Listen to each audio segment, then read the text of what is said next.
Apa kabar semua? Pada hari ini kita akan melihat mengenai definisi dan sejarah kesusastraan. Dan sebagai pengenalan, kesusastraan menghidangkan teks dengan susunan ayat menerusi kata-kata yang indah.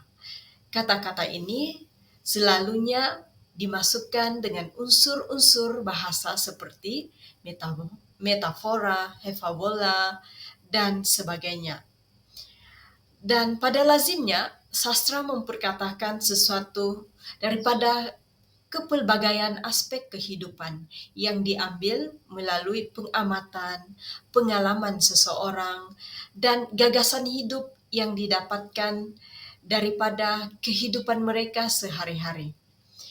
Sastra juga menjadi citra tamadun manusia, yaitu menjadi hazana yang sangat bernilai dan bererti di dalam sekelompok masyarakat. Mari kita lihat apakah definisi dan sejarah kesusastraan. Dalam pengkajian kesusastraan Melayu, definisi kesusastraan selalunya dihubungkan dengan asal-usul perkataan kesusastraan.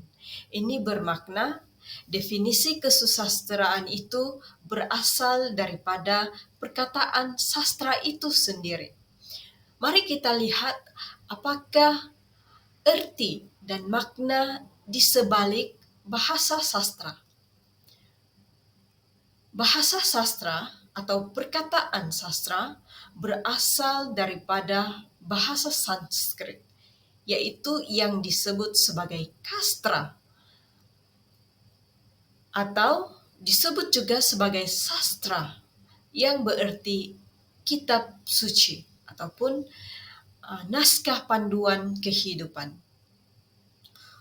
Susastra memberi erti seni sastra atau seni bahasa dan secara umumnya dimaksudkan sebagai persuratan. Ini berarti sastra itu mempunyai unsur-unsur kesenian, bukan saja dari aspek bahasa yang digunakan, tetapi sastra juga menyimpan seni dari aspek kehidupan. Sastra itu mengandungi bahasa, maka bahasa itu akan menyampaikan seni yang terdapat dalam budaya masyarakat. Perkataan su bermaksud indah, baik, dan lebih berfaedah. Ataupun perkataan su itu sendiri mempunyai makna yang sangat mendalam, memberi manfaat kepada kehidupan orang lain.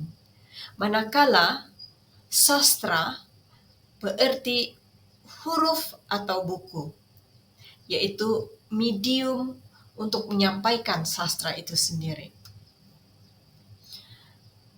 Ini bermaksud jika digabungkan susastra akan membawa maksud buku yang memberi manfaat atau buku yang memberi keindahan. Tambahan ke dan awalan dan an di akhir kata susastra menyimpulkan maksud yang terdekat, yaitu kesenian persuratan yang bersifat halus dan indah. Dan lebih bermakna lagi jika kita lihat kesusastraan itu membawa maksud naskah yang memberi manfaat, naskah yang memberi makna kepada kehidupan, naskah yang membimbing, naskah yang memancarkan keindahan akan kehidupan ini, yang memancarkan manfaat untuk kehidupan manusiawi. Dan inilah definisi sastra itu sendiri. Sastra tidak akan berdiri tanpa bahasa sebagai alat pengantaranya, tanpa bahasa sebagai alat penghubungnya. Karena bahasa menjadi medium perhubungan antara manusia, menjadi lambang dan isyarat sebagai ketaatan, lambang yang paling luas sekali digunakan di seluruh dunia. Setiap etnik, setiap masyarakat mempunyai lambang bahasa masing-masing sebagai alat penghubung, alat komunikasi. Dan bahasa akan dipelajari dalam ilmu bahasa. Bahasa sastra mempunyai unsur ketidaksaan yang bermaksud ia berkemungkinan mempunyai beberapa makna daripada satu kata kerja. Kebijaksanaan penulis akan menentukan maksud yang indah. Jadi, bahasa yang digunakan penulis akan memberikan satu naskah yang indah dan bermakna. Bahasa sastra memberikan atau menyimpan perasaan yang terpendam dan pengalaman manusia. Oleh kerana itu, bahasa yang digunakan akan menginterpretasikan daripada pengalaman manusia sebelumnya.